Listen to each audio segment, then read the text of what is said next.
Well, I'm proud of what the city got to enjoy and the way this event was put on. Hasn't happened here in a while. I thought everything was frontline and first class. I thought the fans added such a touch to this. You could tell that the pitch-by-pitch following and the understanding of the game here is very unique. And some of you that haven't seen this sport all over the country may not quite understand what I mean by that, but our folks are passionate about every pitch. It shows up. It's consistent. The animals are A+. It adds to everybody's experience of this, and probably most importantly, the guys on the field playing the game. So very unique. Happy we're able to do it. More to come. UCF is a deep, experienced, old, talented, well-equipped pitching staff, as well as we've been pitched this year up and down the lineup. The sequencing of the pitches, the use of both sides of the plate up, the secondary pitches, they really did a nice job. And those are some talented, good arms that they just kept running out there. We did enough today on the mound. Witt actually settled in, and you guys have followed. We have built him up, and that was right at that threshold of where we felt comfortable asking him to work at. So that's what we did there. Holds he good? When he gets that breaking ball going, you have seen it. It can be very special, and some of the older good hitters sometimes seem like they can sit on that thing a little bit. I thought he did a good job. Johnny Abraham got him out there, and Joe had really good stuff at the end of the game. Clearly the game, and a lot of games revolve around the big inning, and there was nothing going on until the 5th inning for us, and their arms just completely held us in check. I could probably count on one hand the good at-bats prior to the 5th inning. And I think the second baseman was pretty deep. I think that started it. Did you hear that? Yeah, into the shift, and they didn't handle it. And it went from there. Ferrer's double was big. Cam's home run, obviously big. Max's 3-run home run, the exclamation point on this with some energy, and he really stepped on that. And I thought his base hit there with the bases loaded, the 2 outs. Yes, huge momentum, pendulum swinging at bat. Proud of the way he caught. Proud of the way the team played. It wasn't clean defensively. There were a couple things, obviously, that stood out there, but I thought the athleticism overcame some of the things that weren't as clean fundamentally. Lodice's 2 plays you don't see. The play to end the game was really difficult. He made it look easy, and then the play earlier in the game where he went all the way in the 6th hole, almost behind the third baseman's deep depth, and made that throw. You just don't see that stuff. So really good. Ferrer's catch, the line drive that he extended and caught, the blocks behind the plate, the bunt defense where Holtz got off the mound, picked it up, and made a play at a critical time in the game. There was enough defense there. Wasn't flawless, but there was enough to kind of hold it in check. And my hat's off to Rich and his staff. They took over a program, and as that was happening, some of our players were in the process of landing here. So that's a difficult experience. It's his first time as a head coach. That product that they delivered on the field was very talented. They absolutely deserved to be here and gave us everything we could handle 2 games in a row. I know the score of this game, when you just look at it, probably doesn't reflect the difficulty of that game. That's a really good team, and Rich has done a fantastic job with this program. Take questions, please. Just after last year, how much sweeter is this compared to getting the Supers in the past? Just what you went through to get to this one. Yeah, it's as bad as it gets. I knew we had to make some roster maneuvers. It took one day to realize what we needed to do, looking ahead to try to deepen the roster, gain some experience, become more athletic, cover the pitching staff with some depth and some left-handed arms. And so it was really tough. So as you're going through that, you better be recruiting right, and you better create a roster that you feel like puts you in this position. It's not easy. Rich had a hand in it. Chuck Restano had a hand in it. Brad had a hand in it. I had a hand in it. So as you're going through that, you're saying this cannot and will not happen again. Now, how do you solve it? Like, the only thing you can do is try to coach them the best you can last year, and then try to manage the roster and recruit. So this is great. I expected to do this. Like, this is what I wanted to do. It's not easy. We talk about this all fall, all spring into the season to perform consistently with athletic, talented players gives you an opportunity to sit where we're sitting right now. That's what this is about. So last year, it was what it was. Not much we can do. Zero we can do. This is the attention getter now, and I'm proud. It's about them. They went and did this. We helped get them here. They went in and performed and executed. Jackson, what was the atmosphere like in the dugout right in the middle of that fifth inning? Because, you know, UCF got out ahead early with that homer by Ziska, and he just kind of kept trying, just couldn't really get click, and then bottom of the fifth, just okay. Well, I think what we do best as a team is respond, and Coach said that time and time again to the media, and you guys, it's pretty evident. You know what I mean? I was Max, the swing was huge. Cam had that huge at bat. I think I don't think we really flinched. You know what I mean? It was tough because they did such a good job executing on the mound, but that's what we do is we respond. So that's kind of our identity. And then once we got that kind of rolling, you know, that ship kind of sailed. So I think just the answer was respond. That was the message. Jackson, local kid, you know, we heard Lane talk about it, bringing kids back. You were part of that transfer group from Childs, regional winner now, obviously super ahead. But if you can kind of put that into words, you know, how does that feel to be from the city and win it for the city? Well, it's like, this is something that I grew up wanting to do. You know what I mean? Having the opportunity to come back and do this. Coach gets it in from here, so you play with a little more on your chest being from here, you know what I mean? And having this fan base behind your back. And I was once one of those kids running around up there. The animals telling me not to run and stuff. But it's pretty cool. It's amazing. It's a dream come true. And I'm just trying to soak it up and enjoy every moment. Like most of these guys haven't been in these moments, but it seemed like they showed a lot of composure through the weekend.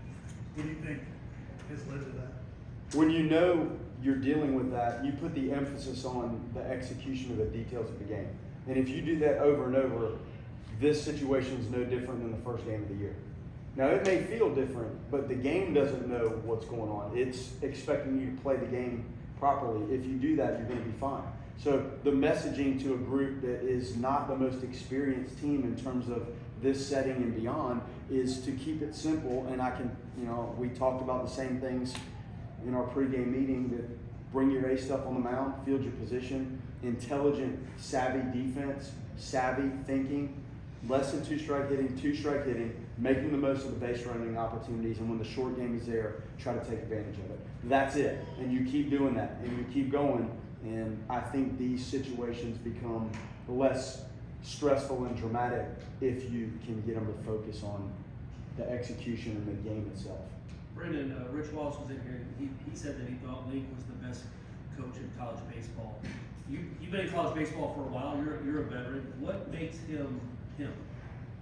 I think it's pretty simple. He goes out there every day and he's consistent. It helps us become consistent as players. And when you have confidence in your coach, it's hard to really second guess anything he tries to tell you. And then, the guys he brings in, he does a good job recruiting. We get great players out of the portal and some high schoolers. And I think just the consistency, really, because the games are so up and down, especially right now. Like, we were down 2 for 5 innings, and we could have just rolled over and clammed up like an armadillo, but instead we decided we would battle back, and that's what he's told us all year. We got to respond.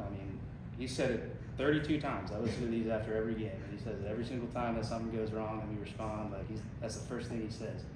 And so just having confidence in him and knowing that he's the guy that's going to hopefully bring the program to the pinnacle of college baseball. Brennan, sorry, you've had that scar tissue from last season. I know Coach probably told you that he's going to do everything he can to make this team better. After last season, it probably wasn't hard to be better than last year, but did you expect to be this much better with team? You're one of the last 16 teams standing. Yes. I think there was a day this fall where we had a practice on a Sunday, sort of like today, and it was abysmal. We played a 3-inning scrimmage, and it was trash in every aspect of the game. And he sat us down in the dugout, and I'd never seen him so angry or upset at us. And when I saw that that's sort of the expectation he had, that one bad day was just not going to cut it because of the vision he had for this team, then I think we sort of all got behind that and said, if he thinks we can do it, he's been around a lot longer than all of us have, so he knows. Jackson, obviously you're from here, but how did Lincoln staff convince you and Max and all these guys to buy into what they were trying to do? Well, for me, it didn't take much convincing, obviously. You know, get to come home and eat what mom cooks every night and play at Florida State, you know, with one of the blue bloods of college baseball. It didn't take very much convincing to me. That was kind of, as soon as I hit the transfer portal, this is where I wanted to be, you know, and knowing coach's character and stuff. There wasn't a guy to play for, so it didn't take much convincing to me, but hats off to them being able to get guys like Max and Alex Lodis and Daniel Katsu, all these guys, all these pieces that helped us get to where we are. That's what recruiting's all about, and just for me, it's just being able to come home. Nick, as a guy that grew up, you grew up in this program, you were there for some of the great years. Do you allow yourself to feel rewarded for that atmosphere tonight, that atmosphere last night, how this city, how that crowd has embraced this team, and how it feels like it's kind of old Hauser again? Do you allow yourself to appreciate that right now? It's hard for some reason. I'm focused on what's going on out there, and you think through what's coming next, and it's difficult for me to just sit there and soak it in. Now, the last out, it was the first time when we were in the position where you felt like, all right, we're 1 out away. I've had teams, like my Notre Dame guys, they were like, Coach, do we dogpile? Like, nobody wanted to ask me because you never want to pack up until this thing's over. So that was actually on my mind, and I didn't know whether I should say something to the dugout. This is not a dogpile moment. This is business. You took care of business. Next week, there could be dogpile opportunity. Because, right? So I probably fail to enjoy this stuff as much as I should, but I'm here for one reason, and we're missing something over in that corner in that cabinet. That's why I'm here, and I look at this as a step in the right direction. I know what the team is about. I know the locker room. I know the program. I know the players that are coming in next year. I know what we might lose. It's hard for me to really throttle back and enjoy what happened. The 5th inning and the energy in the stands as that's happening, I love that, but I do a poor job of just sitting back and taking it all in. Now, there'll be a time when I do, but for whatever reason, I'm not at that point with it yet. I'm really proud.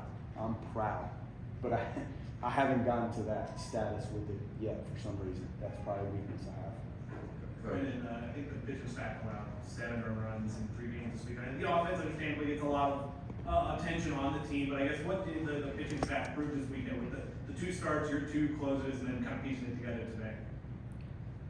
I think it just shows that when we're performing at our best, we're a tough team to beat. I mean, when you've got Carson Dorsey going near complete game on a Friday after throwing twice last weekend, I mean, that is always impressive, and that kind of set us up for the weekend. And then Jamie Arnold does what Jamie Arnold does, and then today it was an absolute dogfight, and we came out on the right end. Coach, Rich Wallace said that you took a chance on him back when you hired him on as your assistant. Seeing him grow and now seeing him take on the UCF program, what's the biggest difference in the Rich Wallace that you saw leave for Orlando versus the Rich Wallace that you saw in the other dugout tonight? Well, when you build your staff at various institutions, you have to look at what the need is more on the recruiting side. So Notre Dame was a national recruiting challenge that required such a small percentage academically of players that you could actually recruit, and he had done that. So that is really, really important. Recruiting is different at the different schools you're at if you're going to do it right, and you don't have the flexibility to fail to get it right. So through the process, he clearly stood out in terms of that and his baseball IQ and sense and awareness of the game itself. I learned he was a fantastic bench coach, and you don't know that. I know Ty. I coach Ty. I know I've been with Brad, Micah. You figure that stuff out, but I knew far less about Rich when he got to Notre Dame, and tactician of the game, helped me through it. could take the information that I was trying to relay to the team, and he could verbatim run through it and knew the offense and the pitching and the defensive concepts that we had. And then you're in the fires. We were in some wars. You can look at where we had to go and what we had to do to win the league, to host. You should have hosted 2 years in a row. You get shafted. You're at Georgia Southern for this thing against Texas Tech, paired with Tennessee. There's some fires that you have to endure to get it right. So then I saw him grow through the toughness and the difficulties of handling all the things that come at you when you have a difficult road. That was not easy up there to find ways to Omaha from there, and he did and we did. And I press those guys. Like, I press the coaches. So there's an expectation I have of how they manage their roles, and I think that's part of my job. So when I have to talk to these athletic directors about these coaches, they check every box for me, and I can help them. And he did it 100%. Go to Brett. During the preseason, you guys flip-flopped with these in Thoreau. Just 4 months later, how much do you feel like that's paid off, and how much have you seen them grow as defenders? When you do that, you have to ask yourself a couple questions, like who seems to fit the needs of that position best. And I gave them a lot of time each at short. I moved each of them to second. We fiddled around at third, not a lot. I didn't move Cam around a lot. I was trying to get him to understand and handle third, and I thought that was where he was suited. And Fisher, and there were other guys, Kamakak. We were moving them around, and you saw it. As I watched Faroe handle the double play pivots around the bag, I hadn't seen somebody that was that adept at using their feet and still adding the arm at the end. And I liked what I saw out of Lodis at shortstop. So when we got into it, that's where I landed with it. And was I right? It would look right now, but I'm not so sure you couldn't flip-flop it and still be okay. Then you've played a third of the season and haven't lost. So when do you start to make maneuvers to try things out? There's always something that's hanging over you, and I found that it was working, and I stuck with it. And I think the longer you play the positions, the more you understand it. When you just move somebody from short to second, I had to do it. I was completely lost at second base, totally lost. I ran the wrong way in AA games after ground balls. I'd break the wrong direction. Making that shift angle-wise was one of the hardest things I ever did as a player. So I felt like it was right. It looked right to me. And I thought both of them grew into being pretty competent at the position. They're young. They're still young. They've never been through something like this. So we're still growing. And the sky's the limit for those guys. That seemed what was right at the time for me to do it, and I did it. Take a last question over here. For both Brennan and Jackson, we can hear the cheers in the locker room the entire press conference. With 26 new players, how have you guys been able to become such a close-knit family in such a short amount of time?